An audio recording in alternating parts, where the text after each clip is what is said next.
Welcome back to another car dealer therapy, and a little bit of a different format today because we are going to do a top 5, but we're going to do a top 5 cars that attract the worst kinds of customers. Yeah. So what cars do we sell or know that other people may sell or we've sold in the past that we know are attracting those headache customers, Yeah. to put it lightly. Yeah, because the reason we want to talk about this is because last week we had somebody ring up on the... So the red Fiesta Yeah. ST, which obviously we know it's had its issues, that car, and they've been undocumented on the channel well enough, haven't they? Yeah. It's all sorted, it's all fixed up and it's ready for sale now, but we had a guy ring on it, came to... This is going to be number 1 as well, isn't it? It's like ST customers are like generally just hot hatch customers. Yeah, like Renault RS's. Yeah, Peugeot GTIs. Renault Clio, whatever you... Yeah. I've never sold a lot of them, but whenever I've had them in, it's like people message you, can I swap my Mondeo ST for this? Will you take this for that? Or, Yeah.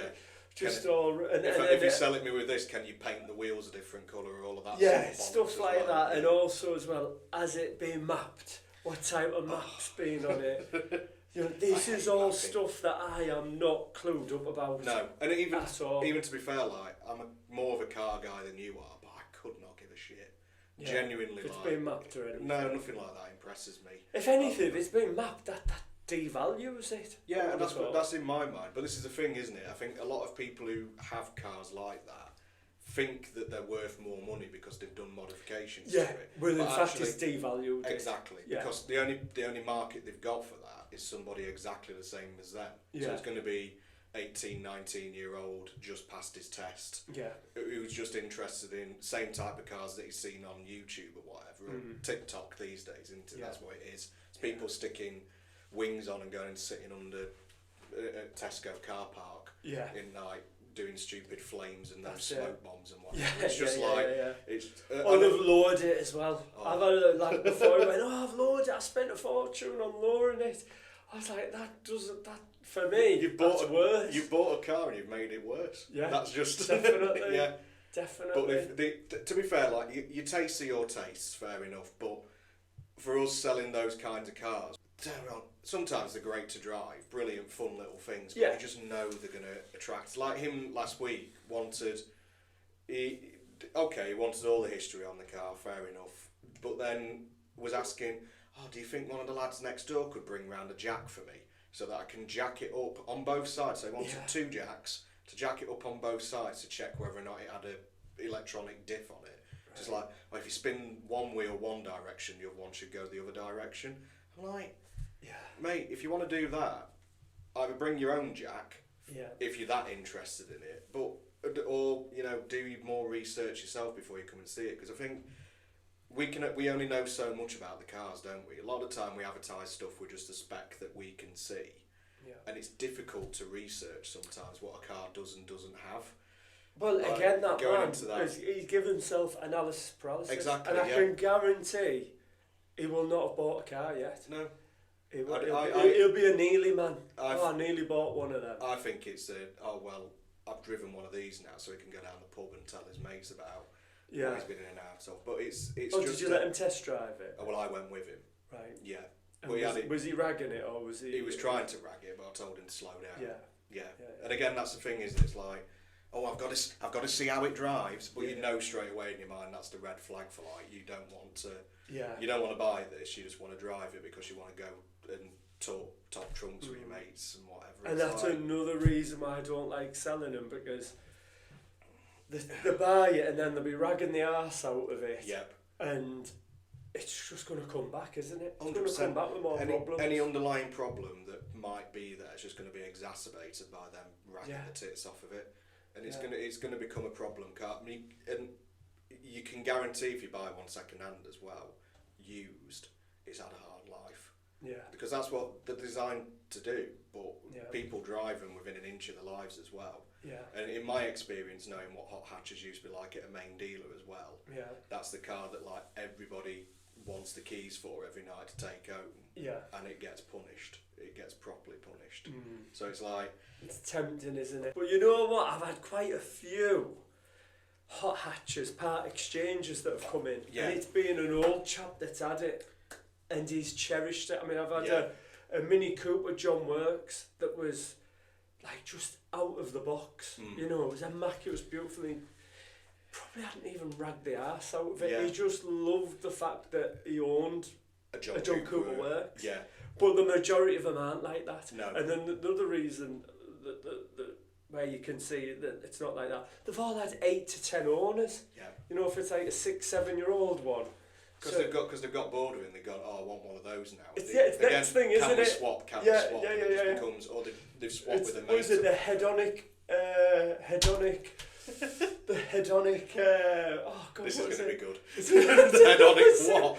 Treadmill. The hedonic. Treadmill. So you get summer and then you get it, you get that buzz, and then it's like, oh, I want the next thing. I want a biggest. And I want the next thing. You always think better, that next one's going to make you happier. But it isn't. And then you get it, and then you're like, oh God, I want another one.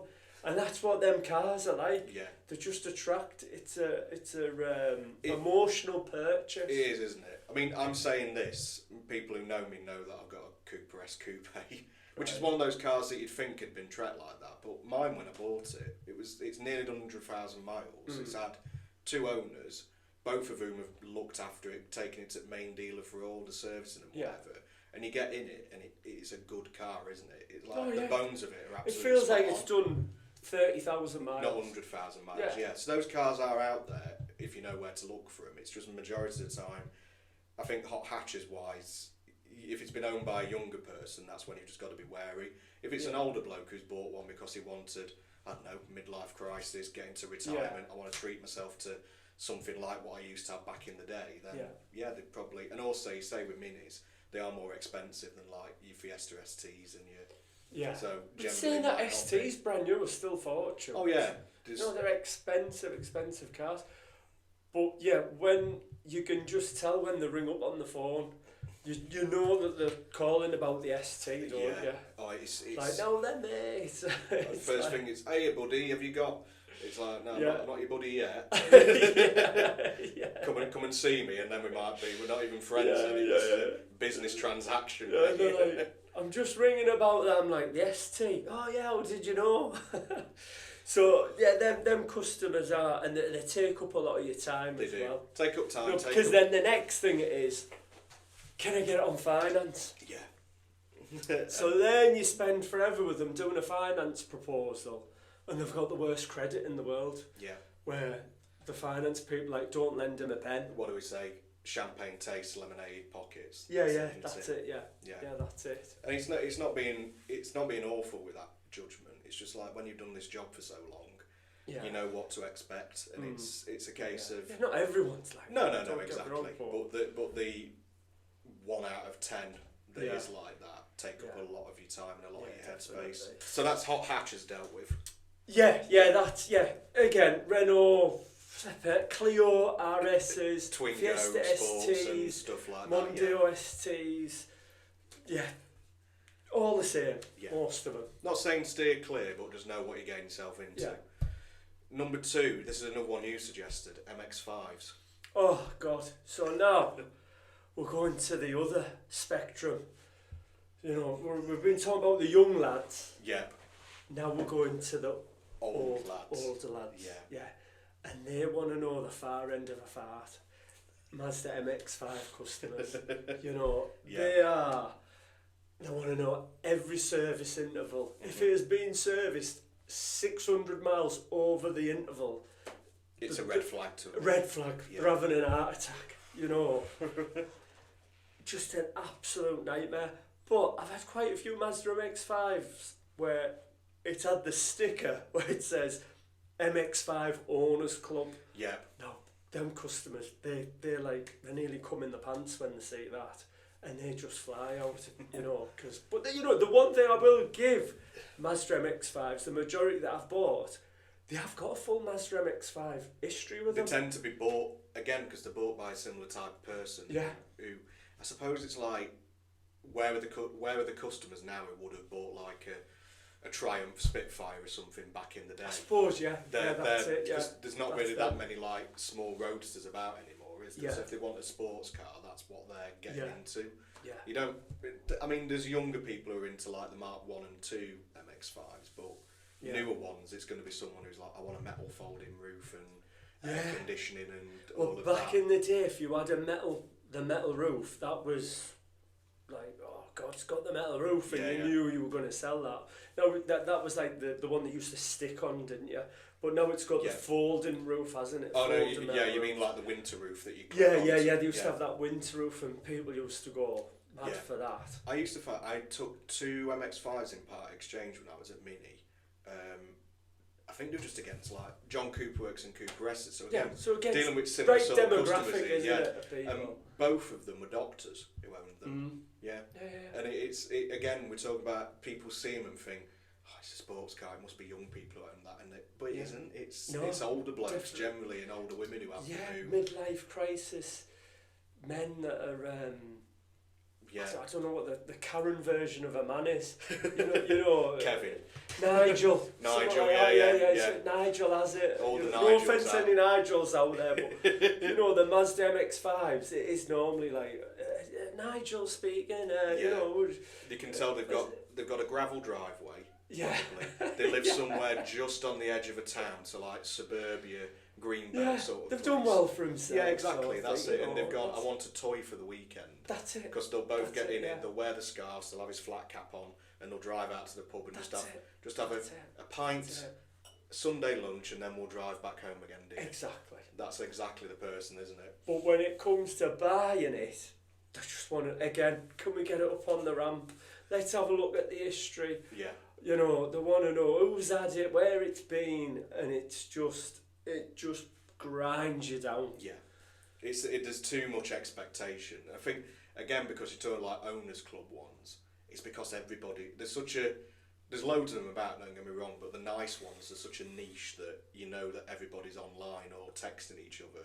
And they're all looking for those. Maybe they're on the forums and stuff. The minute one appears on Auto Trader or eBay or somewhere, I bet they all send it. They've all got like a WhatsApp group, haven't they? That's it. Yeah. A friend of mine, he deals in like old classic Mercedes and whatever. Yeah. And that's exactly what they're like. He's like the minute a car appears like a 190E or something, everyone in the country knows about it. Like even guys in Ireland and whatever, and they're all bidding against each other for it. Yeah, good network. Yeah, that's it. So if you've got a Mazda MX-5, it's got the full history, it's been there for months, you know that it's probably too expensive, priced too much, or you're just going to be waiting for that right customer. You're going to be waiting for that person who wants a cheap one. That's it, isn't it, I suppose? Maybe. If you've not got it priced too high. Yeah. I suppose it's coming back to like how, with trophy cars that we talked about before on the A1. Yeah. MGF's kind of a similar sort of vibe, I'd say. Yeah, definitely. The MX-5, just a very much more of a niche. Yeah. But I bet the reason he does well out of them is because everybody who has MGFs just go to him, and he's got that network around him again, and he can prove he knows what he's looking for with it. But if you're not an expert on the car, then you're like you want to buy from an expert. Exactly. Don't you? Yeah. Like again, going back to. If you've got, an heart problem, you want to go to the best heart specialist, to fix you. So that's why you go to them. To the specialist to get it. Yeah, and I think that's it, when people, you chance upon those cars because they might get part exchange or it might be a bereavement sale or something, but then when they're at a run-of-the-mill dealer like us, that's when you're having to deal with those customers because they can't go to the specialist for it. Yeah, and then they're a little bit more... Got a lot more questions. Fastidious. Yeah, that's the word. You want to go. I don't necessarily the worst customers in the world, but again, they'll grind you down if you're not ready for them. I think that's it. It's like be ready with those sorts of cars. That's for that customer. Definitely. On a similar sort of vein as well, Jag customers. Yeah, exactly. Maybe a bit older than MX, but we're going into the 70s. We're not on about newish Jags, we're on about, Jags that are like... Early XKs, like 2000s XKs and stuff like that, I don't think it's necessarily like... Or maybe it could be like S-types and X-types maybe, but it depends which one. If it's like the V6 one, you'll get more people around it who are very... If it's just a normal 4-cylinder one, or a diesel, people just won't care. They'll just be like, oh, cheap Jag, yeah, whatever. That's it, isn't it? But the when ones you've got that have something that's a bit engine special, yeah, and it's got the history and it's low mileage, you know, then you attract that customer who can be, I can't remember what Jag it was. We had this Jag, it was here for about a year. It was the one with the long bonnet, what do you call that one? It's like really sporty. Is it an XJ? Yeah, it's an XJ, yeah. No, XK, because the old XK, one was XJ, right, so it was XK. And it already had like 20,000 miles, it was like an 11, 12 plate. Actually, it might be an 09 plate, I can't remember. But everybody who come to look at that they were just a nightmare. Yeah. They were absolute nightmares. And more Nigels. Yeah, more Nigels. And that's the thing with this job. It's getting that balance right of customers that, like, I always say, want to be selling nice cars to nice people. It's not that these people aren't not nice people. They are the lovely people. They're just, like you say, fastidious. They've got a and I haven't got patience for it anymore now. No, they've got a greater set of expectations compared to what we can. We try and provide the best service that we can, but that's in terms of like, this is the car, this is the history that we've got. We can only do what we can to prep it to the highest standard we can manage. And when they're like, well, why is it being serviced 600 miles over?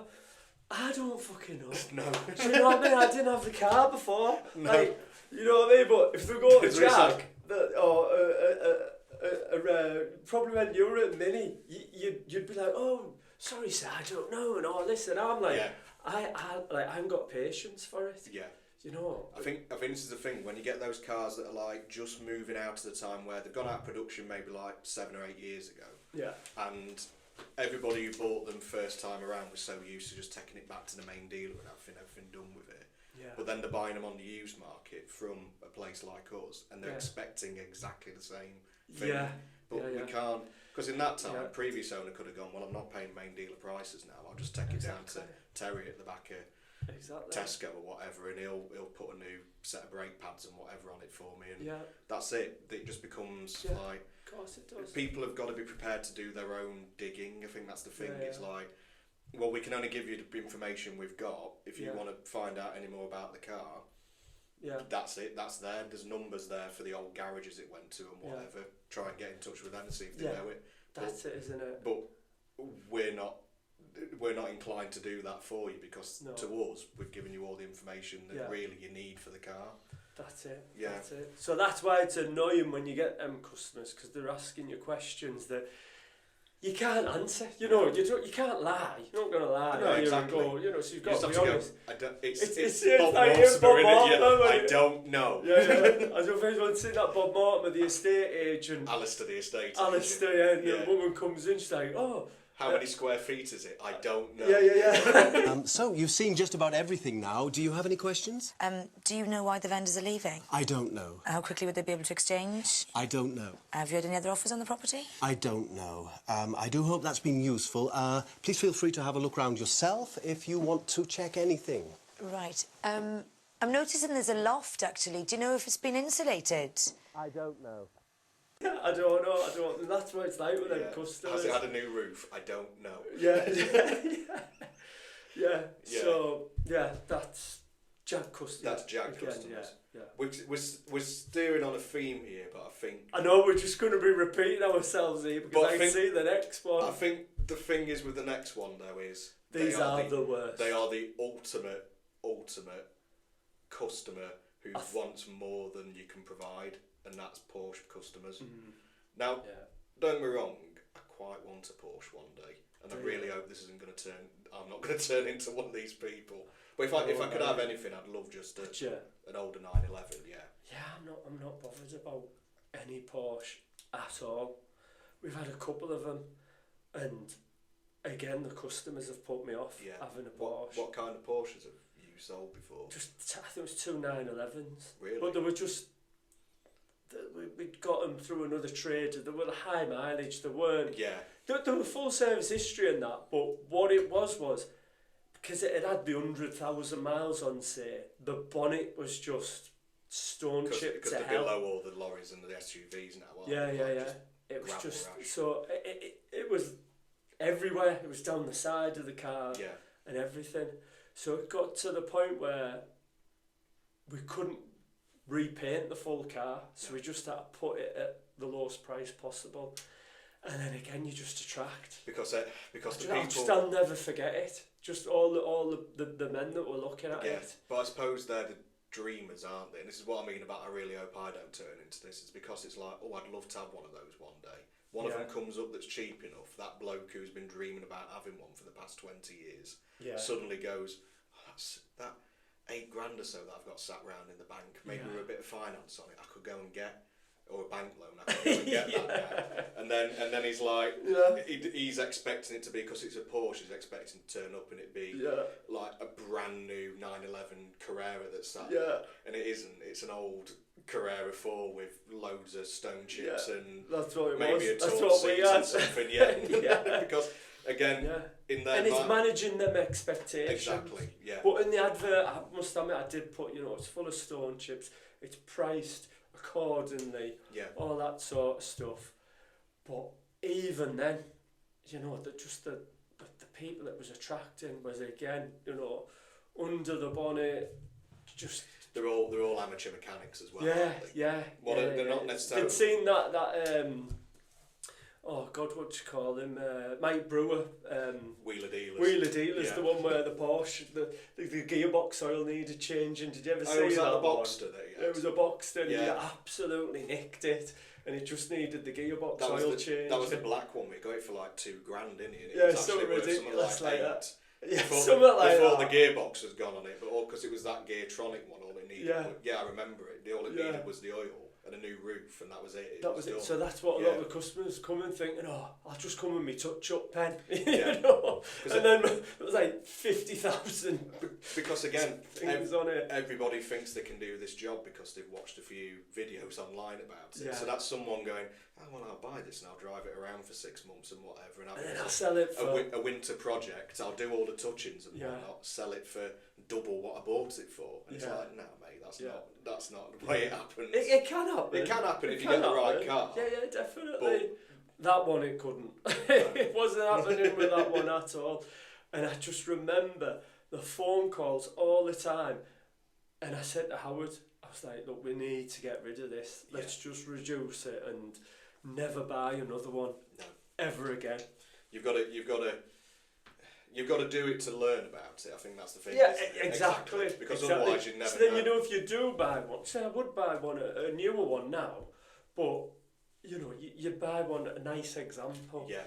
That didn't, so whoever is going to come, they can't pull it to shreds. I think that's getting into like, if people again come down to, if you've got a full new set of tyres on a car and the 4 matching tyres because it needed them. Yeah. But they're just not they're like a budget brand, but the 4 brand new tyres, so we've spent money putting them on, but then you get that person who's like, why has it not got Michelin's on it? Why has it not got Pirelli's and this? That's it. And them customers, they're the ones I feel like just saying yeah. Like we don't need. So I can't, and I think as well with me, I'm not a car guy as well. No, exactly. So I, tell us about this Porsche. I'm like, I ain't got a clue. It's a Porsche. You turn it on. It's a you Porsche. put it in gear and you drive it. Yeah, that's it. That's how it works, mate. I'm like I've said, I love the running of the business, but the cars in general, I'm just not a car. No, that's it. Guy. And it's like I said before, I really like cars, but I'm not to that extent where I can remember brake horsepower figures for something that came out in like 1982 or whatnot. Yeah. But there are other people out there who are like that, which is it's part of the job, isn't it? You get it in any kind of hobby or business or industry. That's what they're into. Exactly, If you ask me about vinyls and music, I can tell you what record label it was on. Yeah.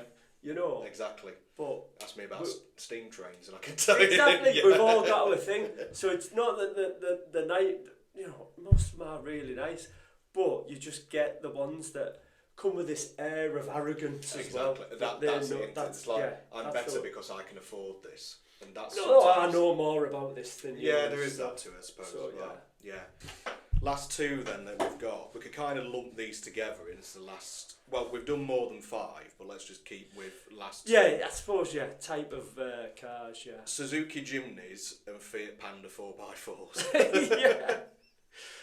Just nightmare customers. Yeah. Just absolute.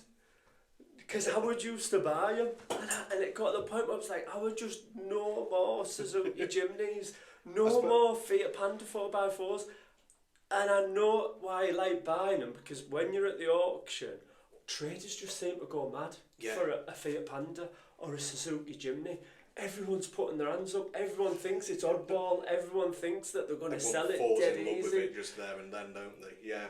And every Jimny or 4x4 Panda that I've bought at the auction, I've always paid too much for it, because I've got carried away, and then you get it, and you've paid too much for it, so then you're asking too much for it, and then all the customers that you're having are just wearing you down. Yeah. Because as we've been going on about, same type of customers, just so many questions, especially with Jimneys, is there much rust underneath? Oh, well, And there's always rust there's underneath always them. rust on a Jimny. They think they came out of the factory with it built in, didn't they? Yeah. So that, for me, is what, like, no more Suzuki Jimneys. Again, I think a lot of what we've gone over is they are, in some cases, niche cars, but definitely oddball cars. Like, do you know that the people buying them are the ones who they've probably had maybe 2 or 3 of them, or they've had 2 or 3 in the family, or a mate's had? Yeah, so they think they know them. And exactly, yeah. And it's generally one of those things where maybe information on them isn't as freely available as it is on like YouTube and forums and whatnot. Right. So you have to properly pick at the internet or magazines to get to like. So you think that they think they're even more experts? Exactly, at it, because they've had to like. Well, the reason I know this is because I've spoken to such and such who's a specialist in these. And then that becomes like their strength. You know, they're saying about so that you can't change the mind. Then is like that's so true. Exactly. Yeah. It's like we get it sometimes with old Land Rover customers. Like it was happening with that Discovery that we had. In terms of like you tell them exactly what was wrong with it, but they think and then they they'd know go, how to fix it. Oh well, I've got my mate, and he reckons it'll be this.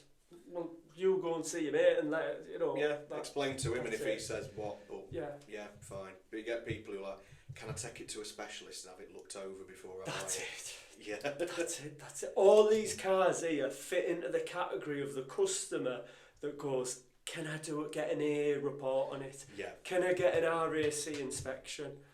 And yeah, that's fine. Yeah, get that. But again, it just annoys me that people don't trust us to do. Yeah. I think that's it. If people want to waste their own money and vilify themselves by getting that report or whatever, then fine, you go and spend the money. Especially, it's funny sometimes when they then buy the car. They never it's very rare to buy a car. Exactly. If they've got an RAC report, it is, I'd say it's 1 out of 10 that have bought one. Yeah. Because it's their job to like tear it to shreds. Yeah. And I do say to customers, you know, it's a 10-year-old Jimny. What's reasonable, fair usage and wear and tear compared to an absolute crock? And that's it, isn't it? It's like the majority of what we're selling is reasonable, fair use, wear and tear. Yeah, and you can justify like, of course it's had a new set of discs and pads, or of course it's needed a new intercooler pipe because they're all renowned for cracking and whatever. That's just the way that manufacturing goes. There's no. But what's more annoying is like, well, we've got an MOT station, a garage next door, who were so pinickety and on it. Yeah. You know, if anything needs changing, so why do you need to get an AA report?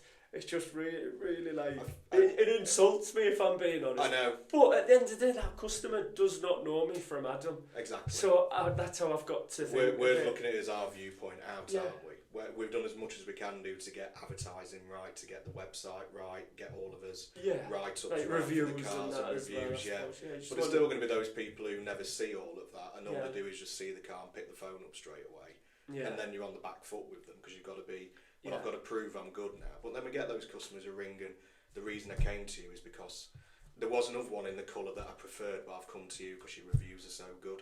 And yeah, that you makes do you feel get on that. top of the world. Yeah, that's great, isn't it? Yeah. So these cars here, I personally wouldn't buy them to sell them anymore. But if I got one in part exchange, it's still I'd still want to sell it because I know that I can buy it at the right price at part exchange, and I know that a Jimy would sell quick, but because I've bought it at the right price.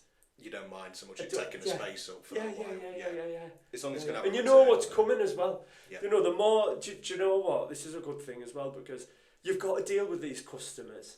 Because if you don't deal with these customers, your resilience isn't as good as a trader. You never get... Because you've got to go up against difficult customers, difficult situations to make you stronger. You learn something new about your own sales process as well every time that you come out of dealing with a customer like this, because you're always going, what could I have done better there? Is there something I could have said that would have made it? So you know next time that an ST customer comes, instead of you just leave you to it. Like we said about qualifying them on phone as well. It's like, okay, or is that, do you want to come and see it first of all is the question. But if it's a car like that, my first question is, do you want to drive it? Because then if they go, yes, I know that I'm like, this is someone who just wants a test flight here. Whereas if it's someone who'd are like, well, I would want to drive it, but first of all, I want to know about so-and-so, whatever, then you're like, this is going to be the... If it's someone who rings up and say, we just want to come and see it, you're like, that's it. That's all we want. Is like, can we book an appointment to come and see your car? When can we come? And they're excited to get and come and see it, but they're not like, I want to take it for a drive straight away when I get there and whatnot. It's about... Again, managing your expectations and just qualifying people properly. You've hit the nail on the head, qualifying them right and getting yourself in the right headspace for these customers. Yeah, if they ring up and you're not having a good day, that can ruin it sometimes. That's normally what happens when you have a shit day. Someone rings up on the ST and then you feel like chinning them. You feel like just fuck off. Leave me alone. Go somewhere else. So that's it. Sound. Well, we hope you've enjoyed that one. We are going to try and do a few more of these. We're not going to do like lists all the time, but anything that's like a list of things we can go over. So any suggestions you've got, just let us know. But I've enjoyed that one today. It's been brilliant. Nice one. Cheers, mate. All right. Yeah, thank you. Thanks, guys. See you soon.